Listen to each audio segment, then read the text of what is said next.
Bíṣọ́ọ̀bù Oyèdépò sọ nǹkan tí ọmọ ìjọ rẹ̀ tó bá kó sọ́wọ́ àwọn ajínigbé.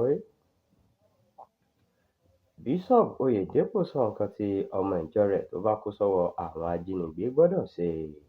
Olùdásílẹ̀ àti olùdarí ìjọ Living Faith Church Worldwide, Bishop David Oyedepo ti rọ àwọn ọmọ ìjọ rẹ̀ pé kí wọ́n fún àwọn ajínigbé tó bá jí wọn gbé ní nọ́mbà ẹ̀rọ ìbánisọ̀rọ̀ òun.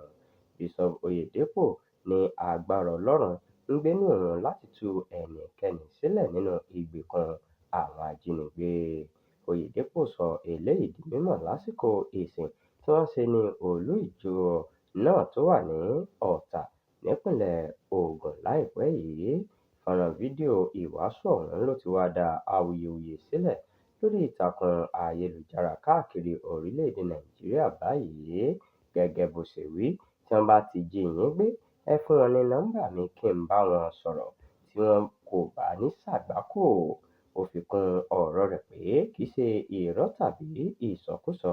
Ọmọ ìjọ Winners Chapel méjì ọ̀tọ̀ọ̀tọ̀ ló ti gba ìdáǹdè kúrò lọ́wọ́ àwọn ajínigbé, olùṣọ́-àgùntàn kan àti ọmọ ìjọ kan. Oyedepo sọ fún àwọn ọmọ ìjọ rẹ̀ pé ẹni tí ń gbénú wọn ju ẹni tí ń gbénú ayé yìí lọ.